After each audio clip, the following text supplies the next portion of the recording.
Hello everybody, welcome to another video. May the 4th be with you, and today we will be talking about, first of all, the situation in Moscow and just talking about some general implications, and then we will be zooming in on Bakhmut. Not really talking about the frontline updates because there haven't been that many. I'm going to get into why that is, but I also want to talk about the drama between the Wagner group and the Russian Ministry of Defense.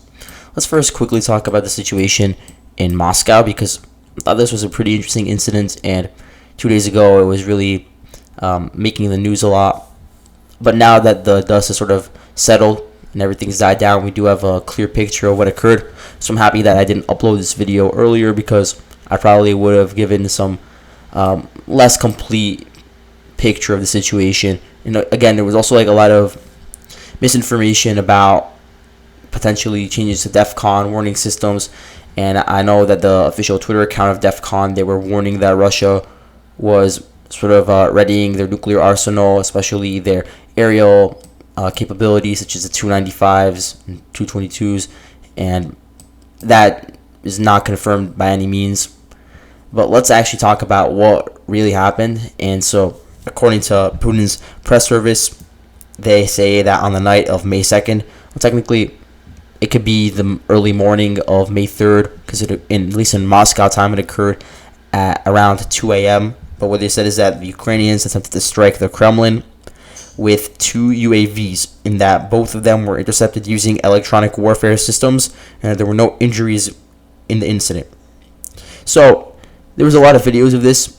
Here's a very good thread by GeoConfirmed. I recommend reading if you want an in-depth analysis of what occurred in terms of the specific trajectory, specific targets that were hit. And they have a whole host of video footage of the incident. But just as a quick summary, there was, I think it was 2:27 a.m. That was when the first drone hit the roof of the Senate Palace in Russia, in the capital Moscow. So here's the Senate Palace. There's the dome of that palace over here. And then on top, there's a flagpole. And so the first drone coming in from the east, it hits the dome itself, the roof of the dome, either intentionally or after being intercepted by the electronic warning system. And then about 15 minutes later, and there was a fire by this point within the roof, and people already climbing onto the roof to sort of extinguish the fire. And then coming in from the other side, there was an attack by another UAV that didn't actually hit the roof of the dome itself, but it was sort of around the flagpole that was sticking up, so it was a bit higher than the roof, and then it was intercepted and crashed. So the debris fell into the roof. And so this was probably the actions of the electronic warfare system, not necessarily air defense systems, because those would have a very difficult time, first of all, detecting such a small drone within such a short range of the air defense systems. And so you'd have to use something more local to intercept them. And so there's been really no long-lasting damage done to the building, for instance, and there's no injuries. So in that regard, it's not that big of a deal. But the reason why people are making of it a big deal is because, first of all, it's in Moscow, the capital of Russia, the heart of Russia, Kremlin. You know, the presidential residence is there, all the government buildings, the military facilities, military official buildings, all of that is in here.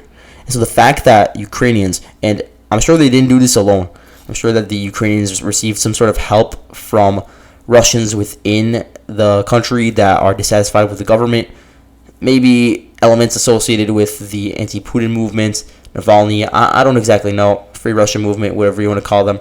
So they probably cooperated with the Ukrainians, and they had a lot of intricate information about the layout of the city and how to infiltrate and where to launch the drones from. A lot of people are saying that the drones could have been launched from some forested area where they may have not been detected, and then it just flew over and hit the building without the more long-range missile defense systems intercepting it. And so there's really no way that the drones were launched from Ukraine, for instance, or from a farther area, because absolutely the air defense missile systems would have been able to intercept them, because Russia has put so much of an emphasis on defending the city of Moscow the outer perimeter and the inner perimeter, and so they have just like dotted out throughout the entire city air defense systems. There's a lot of photos of Pantsers or S-400s, for instance, being stationed on the roofs of buildings.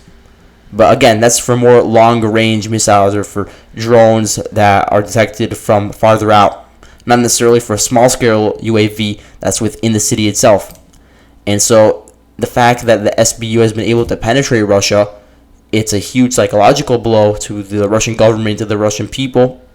Not really any material damage yet, but we don't know. Maybe these attacks will get worse and worse.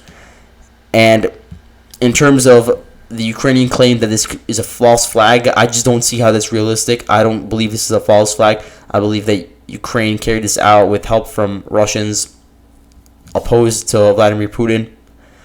And so the idea that it's a false flag, there's really no motivation behind it, because what would be the motivation? Would it be to escalate the war? How else would you escalate the war? Attack Zelensky? That's what Dmitry Medvedev said that he wants to do. And has it happened in the 2 days after the attack? No. Is there any indication that it will happen? No. And if they were to go through with attacking the Ukrainian parliament building or attacking Zelensky, killing him, I think that the Russians are smart enough to realize that it would, first of all, lead to a very negative response from the West, and it could also lead to sort of alienating some of the countries that are on the fence at the moment that have still been willing to maintain diplomatic relations with Russia, but are sort of on the fence due to a lot of Western pressure. So I think the Russians are smart enough not to do that, and that even if they wanted to do that, they wouldn't have to use this as an excuse. And in terms of the idea that this is crossing a new red line, I just simply don't buy into that narrative, because I've heard it so many times before, and I've talked about it so many times, and I regret trying to hype it up before, because it just never materializes. What I'm referring to is the fact that whenever there's a Ukrainian attack within Russian territory, and there have been so many that I can't even list all of them, but just like notable examples would be like Daria Dugina, the car bomb, and the Russians accuse the SBU of conducting that, or the Crimean bridge explosion. Remember, that was huge at the time, and there was a Russian response in terms of airstrikes, but again, that's just a part of conventional war.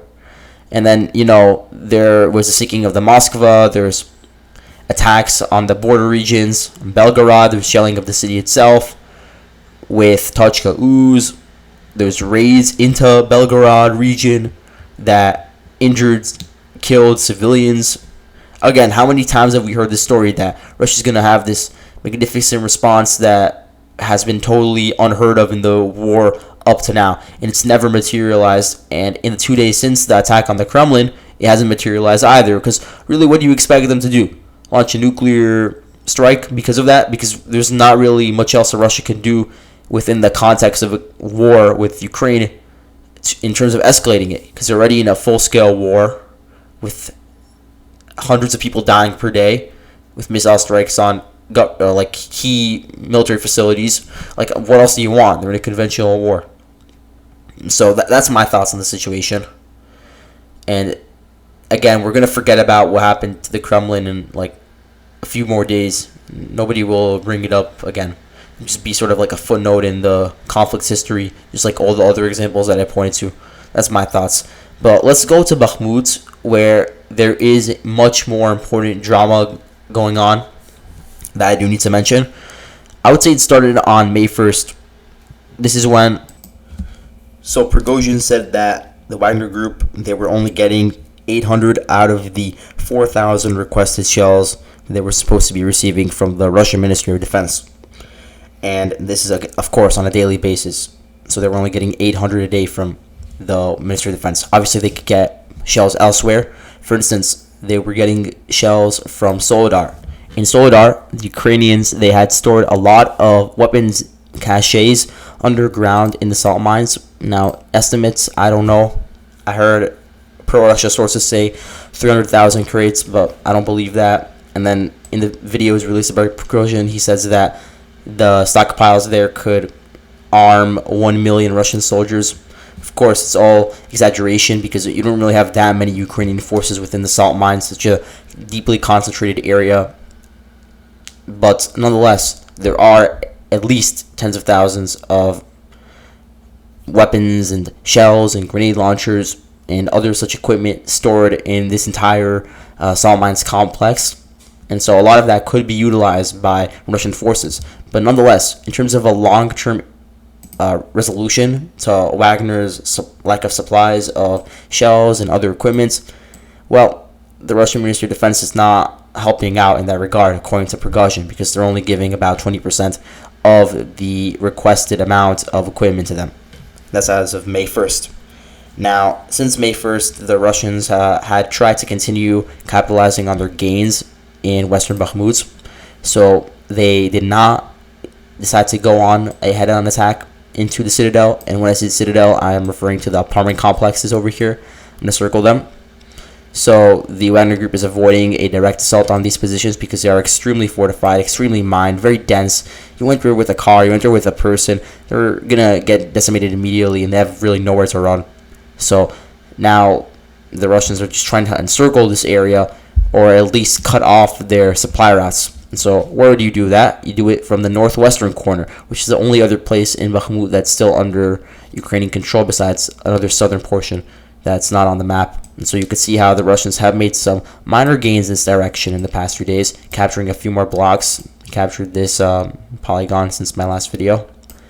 And so the progress has been relatively slow, but nonetheless, you can see how they're pushing in the direction of the supply lines into Bakhmut and into the citadel. So there are a few key junctions that they're trying to take over. This is 1, this is 2, and this is 3. 3 key road junctions that branch off, and some of them lead into the citadel. Now, if we go out, you can see that this is a very important road. This is a road that leads from Ivanivske to the city of Bakhmut without even passing through Kromove. If the city of Kromove, or town, is taken over by the Russians, this is going to be the only way out of Bakhmut for the Ukrainian garrison in the citadel. And so if the Russians are able to cut it off prematurely, then really there's going to be no way out for the garrison in the citadel unless they retreat through the open areas, the open fields to the southwest, like over here. And then they make their way through there. And believe me, that's going to be a massive killing zone. You're going to have Russian artillery raining down on whatever armored vehicles or whatever troops try to escape on foot through there. And it's going to be completely disorganized because there's no way for them to use a road to escape. And so you can see clearly what Russia's intention is. Now, the problem with Russia's plan is that the Ukrainians, they're sending everything they have to continue holding on to Bakhmut. Why? Maybe they're trying to hold on to Bakhmut until they resume their own counteroffensive. I don't know. But we do know for sure that they've stopped rationing on supplies. They stopped rationing on ammo and shells. They're expending whatever they have left. They're sending more and more men into the meat grinder. And they're trying to hold out for as long as possible. That's what we know.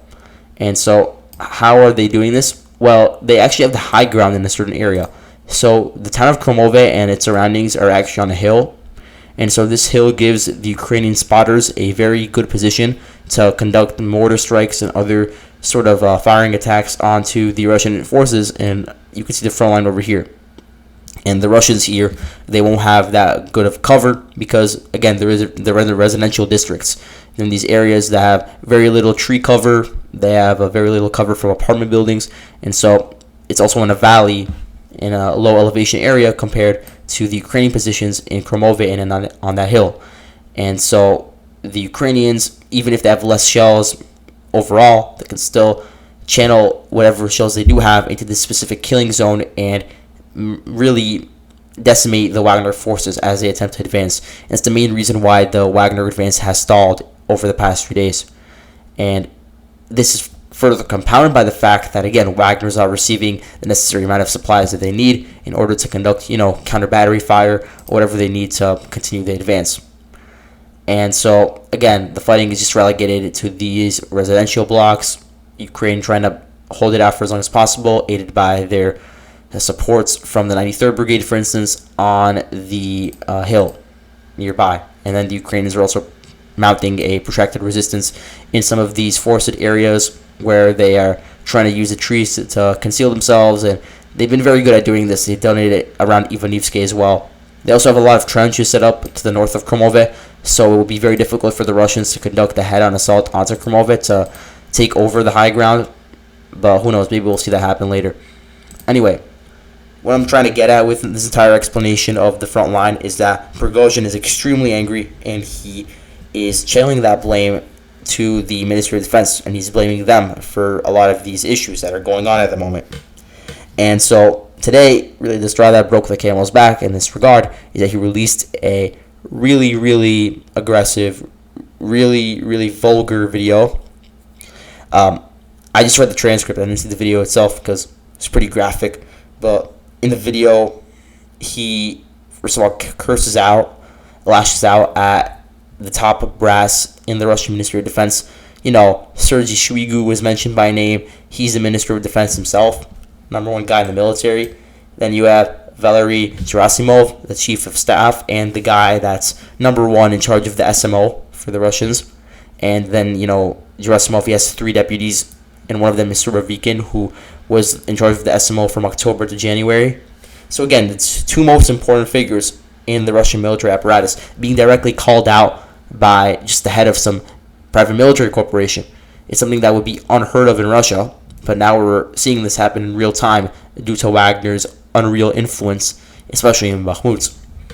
And so he cursed out at them. He said that all his men's deaths in the city are due to their lack of responsibility and their inaction and their refusal to send in the necessary amount of shells in time. And he was extremely angry. I've never seen him that angry before, and he's a very angry man if you have seen him before on camera. And so this again shows that he has so much power that he's been able to accrue over the past few months, that he's able to curse out and personally insult such high-ranking officials without any sort of consequences as of yet. I don't know, maybe since the recording of this video something happened, but you could see how the internal struggle between these people for power is bleeding out into real life. That's one theory. One theory is that this entire feud is genuine, in that the Wagner Group is actually experiencing a shortage. Why? Maybe it's intentional because the Ministry of Defense, they don't like Prigozhin and the influence that he's accrued, and they want him to suffer and bleed out. They want his men to bleed out in Bakhmut, and then once the battle's over, they could get a pat on the back and just become irrelevant. That's one thing. Or, you know, maybe it's just due to a total bureaucracy and a total lack of professional management of logistics, which is a thing that we know Russia has fallen victim to. Their top military class, their bureaucracy class, has been extremely inefficient in supplying weapons and supplying shells. And in comparison to the Wagner Group, which is highly efficient as a corporation, it's part of their structure, then you could see how Prigozhin would get very frustrated, since he's used to being extremely effective and extremely resourceful with whatever he has. And he sees how the Ministry of Defense, they're not held accountable. They're just government positions. They know that nothing's going to happen to them unless they obviously have some personal issue with another person in power. Besides that, these government officials, they can do whatever they want. They can manage the situation very unwisely and unresourcefully, and there won't be any consequences. So he is very angered by that, and he's lashing out his anger at the top brass, who he holds responsible for that. And this is just one theory. Another theory is that this entire thing is just a psyop, and that behind the scenes, the Wagner PMC and the Ministry of Defense are actually in lockstep, and that they don't actually have any issues, and that the reason why these videos are being released into the public is so the Ukraine continues to fight in Bakhmut, so they still have this extra motivation to send more men and supplies into the city. Why would Russia want this? Well, because they, from their perspective, would be able to grind down the Ukrainian men and equipment even more in this urban fighting, and then potentially cut them off, maybe physically or maybe just via supply lines. And then it could just be this entire killing trap. And we know that deception is a very large part of Russia's military strategy, and it has been for so long. So that's certainly another possibility. You can't just take Prigozhin's word at surface level. We all know that he has a certain level of deceptiveness, and that he's very sleazy in that regard. And so yeah, that's the situation. Before I end, I want to say that Shoigu, he said in a military conference with some of the state companies producing weapons that the Russians, they need to double their high precision weapons production as soon as possible, which shows that even Shoigu is aware of these issues, and that maybe he's not doing his best in that regard to fix the issues, but that he's at least paying lip service to the issue in public. And so that's all for today. Thank you guys for watching. I'll see you guys later.